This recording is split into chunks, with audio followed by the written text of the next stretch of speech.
करेंगे हम। तो टॉपिक है internal direct product.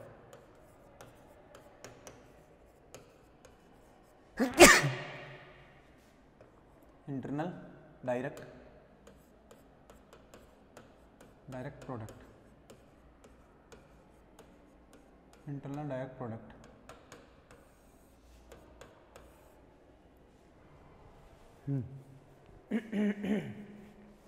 External direct product तो क्या था, G1 और G2 अगर आपके पास दो ग्रुप्स दे रखे हैं तो G1 क्रॉस G2 जो बनेगा, जिसकी कैसी फॉर्म होगी, X1, X2 टाइप की फॉर्म होगी।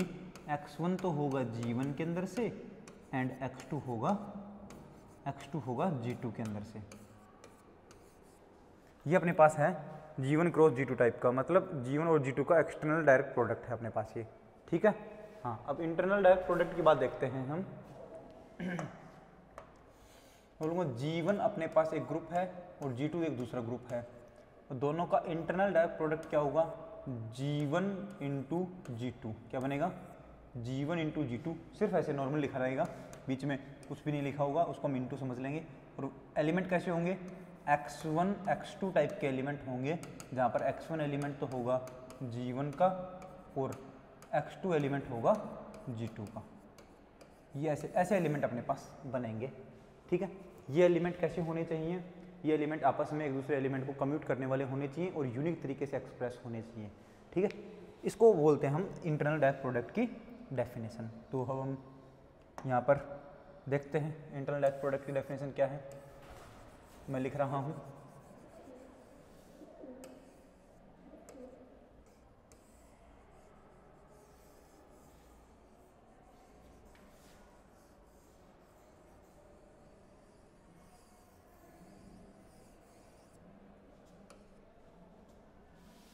डेफिनेशन पढ़ते हैं।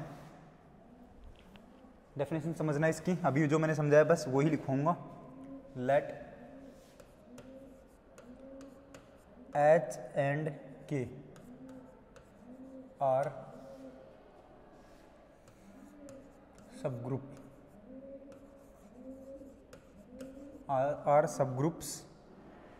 of G, subgroups of G, then H K is equal to, element होंगे इसमें small h small k type के, जहाँ पर स्मॉल h स्मॉल k जो होगा वो आएगा, जहाँ पर स्मॉल h तो आएगा कैपिटल H से एंड स्मॉल k जो एलिमेंट आएंगे वो आएंगे कैपिटल K से। Is called internal direct product, is called internal direct product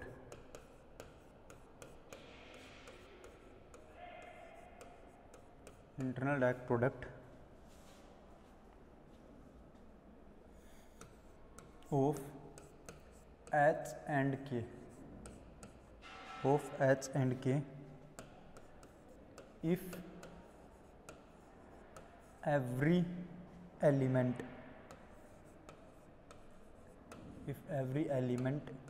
of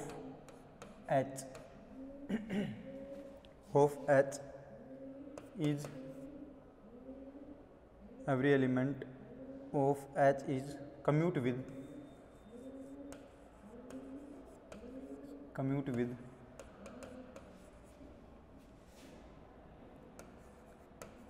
every element of K and every element of HK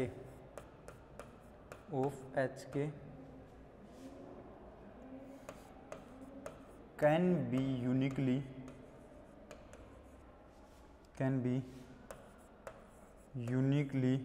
expressed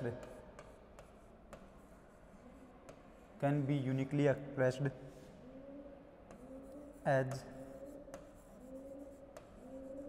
element of H and के, element of H and K, और arrow लगा के लिखना है if g is equal to H K then G is called internal direct product of H and K.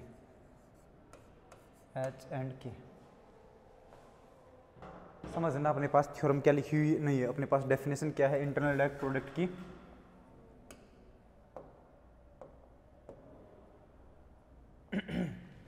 ये अपने पास देखो internal direct product मतलब आपके पास पहली बात तो दो ग्रुप होने चाहिए, एक ही ग्रुप के दो सब ग्रुप होने चाहिए, ठीक है, एक ग्रुप के दो सब ग्रुप होने चाहिए, तभी तो उस एक ही ग्रुप के दो सब ग्रुप के अंदर ही हम इंटरनल बात करेंगे, ठीक है। तो मैं बोलूँगा लेट एच एंड के आर सब ग्रुप्स ऑफ जी के दो सब ग्रुप लिए एच एंड के, देन एच के इज इक्वल टू स्मॉल के टाइप के एलिमेंट आएंगे, जिसमें पहला एलिमेंट एच का होगा और दूसरा एलिमेंट जो के है वो कैपिटल के का होगा। Is called internal direct product, ये इंटरनल डायरेक्ट प्रोडक्ट कहलाता है किस किस का, एच एंड के का। कब? If every element of H is commute with every element of के। इसका मतलब क्या है कि एच का हर एक एलिमेंट के हर एक एलिमेंट के साथ कम्यूट करे। कम्यूट करने का मतलब क्या है कि एच के और के एच बराबर हो, एच के और के एच बराबर हो, तो हम क्या बोलते हैं, दोनों आपस में क्या कर रहे हैं, कम्यूट कर रहे हैं। And every element of H K, and every element of H K जो एलिमेंट हैं ये H small K can be uniquely expressed as element of H and K. तो ये जो एच के एलिमेंट हैं ये एच और के यूनिक एलिमेंट के रूप में एक्सप्रेस होने चाहिए। ऐसा आपके पास नहीं होना चाहिए कि एच के का एक एलिमेंट जो है ये इस तरीके से बन रहा है और दूसरे तरीके से बन रहा है, दो तरीकों से नहीं बनना चाहिए, यूनिक तरीके से एक्सप्रेस होना चाहिए। उसको हम बोलते हैं कि एच के अपने पास क्या बनेगा, इंटरनल डायरेक्ट प्रोडक्ट बनेगा एच एंड के का। क्लियर है कि नहीं है? ठीक है। देखो अगर जी अपने पास जो पूरा जी जो है वो एच के बन जाता है तो मैं बोलूँगा G is called internal direct product of H and K, क्योंकि एच के की वैल्यू क्या बन गई जी, तो जी अपने पास एच एंड के का इंटरनल डायरेक्ट प्रोडक्ट कहलाएगा। ओके, तो थ्योरम पढ़ते हैं अपन आगे। नेक्स्ट थ्योरम है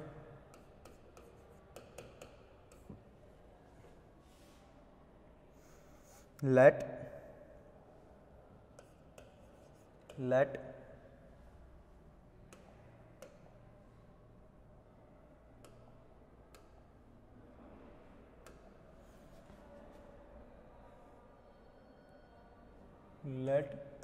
G1 and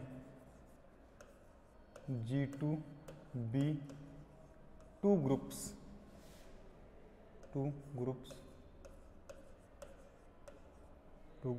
and G is equal to G1 cross G2। मतलब G जो है वो G1 क्रॉस G2 है, मतलब G1 और G2 का एक्सटर्नल डायरेक्ट प्रोडक्ट है।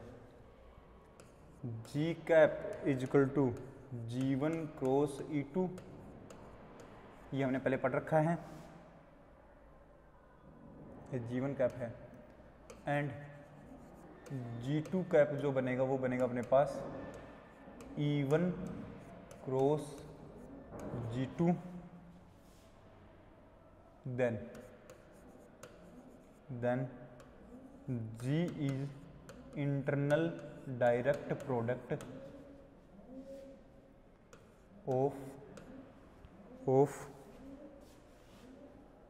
G1 cap and G2 cap, that is G is equal to G1 cap G2 cap, ये अपने पास होना चाहिए। ठीक है,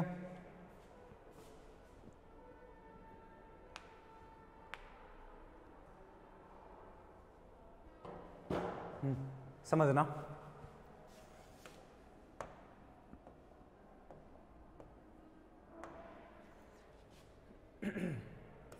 प्रूफ सबसे सबसे पहले अपने पास थ्योरम क्या लिखी हुई है कि हमें G1 और G2 दो ग्रुप्स दे रखे हैं और G जो है वो G1 क्रॉस G2 है, मतलब G1 और G2 का एक्सटर्नल डायरेक्ट प्रोडक्ट जो बन रहा है वो कैपिटल G है।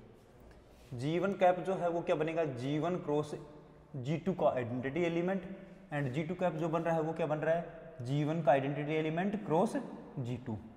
देन G जो है वो IDP होना चाहिए, G जो है वो इंटरनल डायरेक्ट प्रोडक्ट होना चाहिए किसका, G1 cap and G2 cap का। इसका मतलब क्या है कि G जो है वो G1 cap into G2 cap होना चाहिए, मतलब इंटरनल डायरेक्ट प्रोडक्ट होना चाहिए। ठीक है, ये हमें प्रूव करना है। तो हमें ये बात प्रूव करनी है कि G is internal direct product of G1 cap and G2 cap, और G क्या है अपने पास, वो है G1 को क्रॉस G2। मतलब तो मैं बोलूँगा जो हमारे पास गिवन है वो लिख लेते हैं हम पहले, let G1 and G2 are two groups such that two groups and G is equal to अपने पास दे रखा है G1 क्रॉस G2। और इसके एलिमेंट कैसे आएंगे बताओ, इसके एलिमेंट आएंगे अपने पास x1 x2 टाइप के एलिमेंट, जिसमें x1 एलिमेंट तो होगा G1 से एंड x2 एलिमेंट होगा G2 से। इस तरीके से अपने पास एलिमेंट होंगे।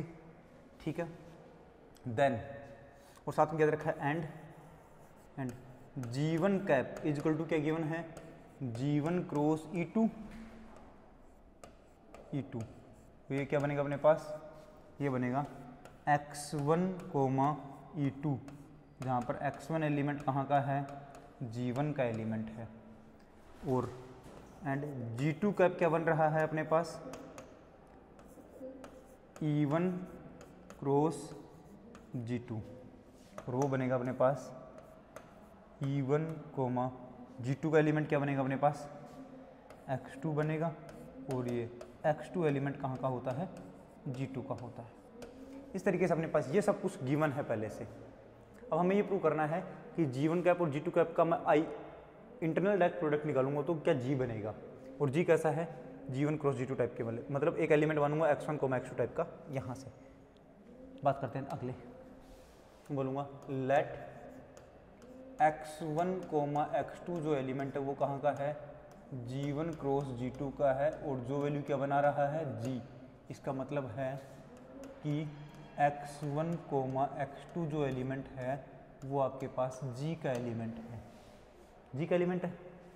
अब हमें ये प्रूव करना है कि G का जो एलिमेंट है वो अपने पास यूनिक तरीके से एक्सप्रेस होगा G1 और G2 के एलिमेंट के फॉर्म में। ओके, और उसके बाद हमें ये भी प्रूव करना पड़ेगा कि G1 कैप और G2 कैप के जो एलिमेंट है वो आपस में कम्यूट कर सकते हैं। ठीक है, ये हमें प्रूव करना है।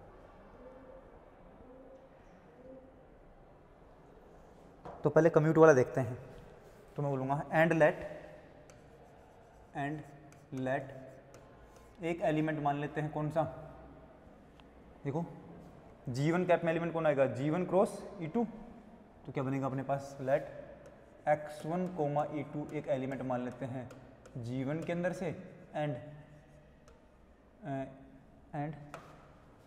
E1 x2 एक एलिमेंट मान लेता हूँ मैं G2 कैप के अंदर से। ये दो एलिमेंट मान लिए G1 कैप और G2 कैप के। देन ये बताओ x1 E2 into E1 x2 equal to क्या बनेगा, ये अपने पास वैल्यू बनेगी, फर्स्ट एलिमेंट फर्स्ट के साथ ऑपरेट होगा, सेकंड वाला सेकंड के साथ होगा, तो वैल्यू बनेगी x1 E1 E2 x2। ये है आइडेंटिटी एलिमेंट x1 का, तो ये अपने पास क्या बन जाएगा, ये बन जाएगा x1 और ये बन जाएगा x2। और इसको मैं क्या लिख सकता हूँ बताओ, इसको लिख सकता हूँ E1 इंटू x1 लिख सकता हूँ, और इसको लिख सकता हूँ मैं x2 इंटू E2, क्योंकि E2 तो यहाँ का आइडेंटिटी एलिमेंट है और E1 यहाँ का आइडेंटिटी एलिमेंट है। तो अपने पास क्या बनेगा, ये इसको वापस अगर मैं मल्टीप्लाई करूँगा तो वैल्यू बनेगी अपने पास, ऑपरेट अलग खोलूँगा तो E1 x2 into x1 E2, और इधर अपने पास क्या चल रहा था, x1 E2 into E1 comma x2। तो देखो ये पहला एलिमेंट था, ये आगे चला गया है, और ये दूसरा एलिमेंट था, ये पहले आ चुका है। इसका मतलब क्या है कि ये आपस में क्या कर रहे हैं, कम्यूट कर रहे हैं, ठीक है।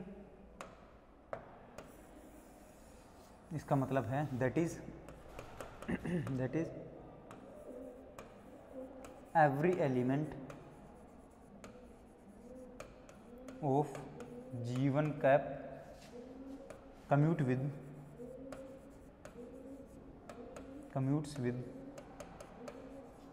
every element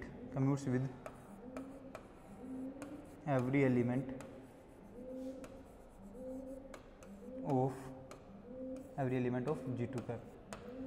G1 कैप का हर एक एलिमेंट जो है G2 कैप के हर एक एलिमेंट के साथ क्या कर रहा है, कम्यूट कर रहा है, ठीक है, ओके। अब हम ये बात देख लेते हैं अगला। नाउ ये चेक करो कि G1 का एक एलिमेंट कौन है, x1 कोमा E2, और दूसरा एलिमेंट कौन सा है, दूसरा अपने पास G2 का एलिमेंट लेते हैं तो क्या बनेगा, E1 कोमा x2। इन दोनों को प्रोडक्ट करने पर क्या बनेगा, एक्चुअल में ये वाला जो मैं प्रूव कर रहा हूँ ये सबसे पहले प्रूव करना चाहिए था, उसके बाद वो जो प्रूव कर दिया वो प्रूव करना था हमें।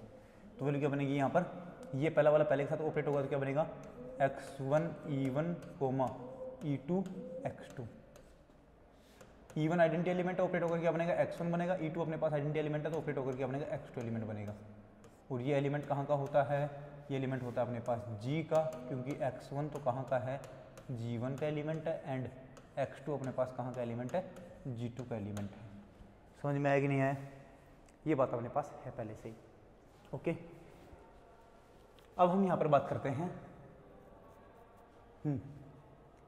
ये हो गया अपने पास कि इसका मतलब क्या है कि G इज इक्वल टू क्या लिखा जा रहा है, G1 कैप और G2 कैप लिखा जा रहा है। इसका मतलब ये होगा क्योंकि G1 कैप G2 कैप के एलिमेंट क्या बन रहे हैं अपने पास, G के एलिमेंट बन रहे हैं। क्लियर है कि नहीं है, ठीक है। अब हमें ये प्रूव करना है कि यूनिक तरीके से एक्सप्रेस होना चाहिए। Now we have to show that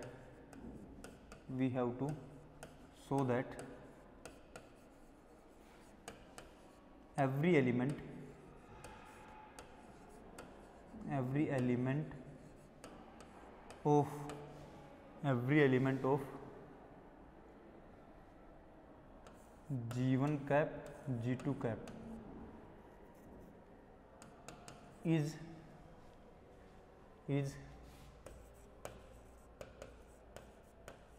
uniquely expressed as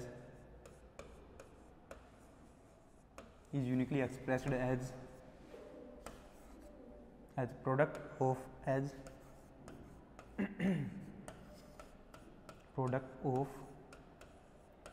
G1 cap and G2 cap is uniquely expressed as product of G1 cap and G2 cap। ये हमें प्रूव करना है, तो मैं बोलूँगा for this इसके लिए हम मान लेते हैं कि let if possible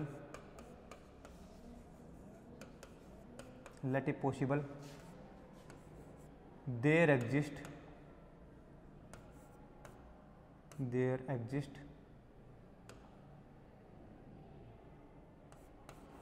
x1 comma E2 and E2 एक तो ये एलिमेंट हो गया अपने पास और दूसरा हो गया E1 comma x2 and y1 comma E2 and E1 comma y2 such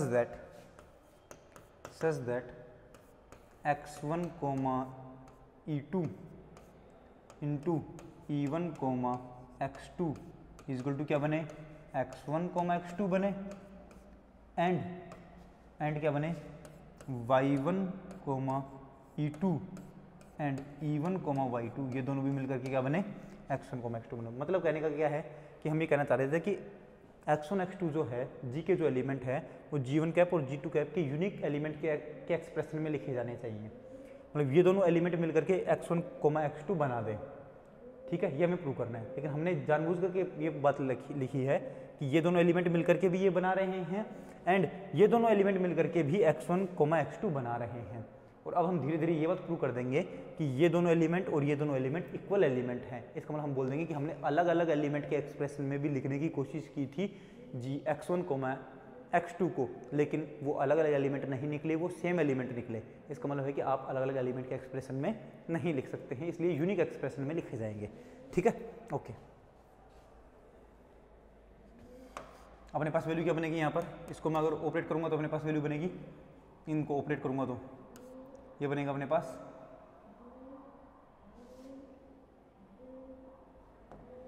यहाँ पे बनेगा, इन दोनों को मल्टीप्लाई करूँगा तो x1 e1 कोमा तो बनेगा e2 x2 equal to RHS में क्या अपने पास ये वाली side y1 e1 coma e2 y2 ये बनेगा। और यहाँ से अपने पास वैल्यू बनेगी x1 e1 क्या तो क्या बनेगा x1 बनेगा, e2 x2 क्या बनेगा x2 बनेगा इजल टू ये क्या बनेगा e1 y1 क्या बनेगा, क्योंकि e1 क्या है आइडेंटिटी एलिमेंट है तो ये y1 ही बनेगा, और e2 आइडेंटिटी एलिमेंट है तो क्या बनेगा ये y2 बनेगा। ये दोनों एलिमेंट अपने पास इक्वल हैं। इसका मतलब क्या है, पहला एलिमेंट पहले के इक्वल, मतलब x1 की जो वैल्यू है वो y1 के इक्वल होगी एंड x2 की जो वैल्यू है वो y2 के इक्वल होगी। ये अपने पास प्रूफ हो गया इस चीज़ का, हाँ किसका, कि हमने दो अलग अलग पेयर लेने की कोशिश की थी, हमने दो अलग अलग पेयर लेने की कोशिश की थी, लेकिन पता लगा कि ये दोनों पेयर कैसे हैं, इक्वल है, क्योंकि x1 इजल टू y1 है, x2 इजल टू y2 है। इसका मतलब क्या है, दोनों का पेयर लिख दो। इसका मतलब है कि that is x1 comma e2 की वैल्यू जो है वो किसके बराबर है, y1 कोमा e2 के बराबर है एंड e1 कोमा x2 की जो वैल्यू है वो बराबर है e1 कोमा y2 के बराबर है। ये दोनों चीज़ें आपको मतलब ये हो गई है। इसका मतलब क्या है कि हम यूनिक तरीके से एक्सप्रेस कर पा रहे हैं। इसका मतलब है that is every element of G1 cap नहीं sorry every element of G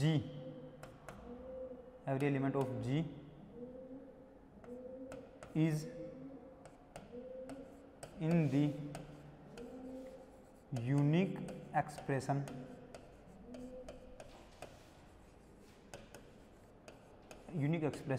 of the product of the unique expression of the product of G1 cap and G2 cap. मतलब G का हर एक element G1 cap and G2 cap के unique expression में, के product के unique expression में लिखा जा रहा है। इसका मतलब G is equal to G1 cap into G2 cap क्या बन गया अपने पास, इंटरनल डायरेक्ट प्रोडक्ट बन गया है। इसका मतलब क्या है, तो मैं बोलूँगा सो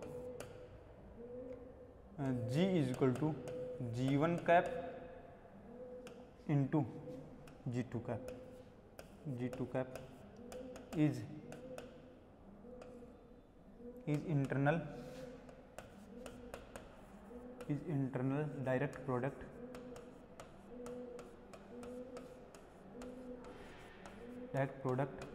of G1 cap and G2 cap. ये हमारे पास इंटरनल डायरेक्ट प्रोडक्ट में लिखा गया है। क्लियर है कि नहीं है?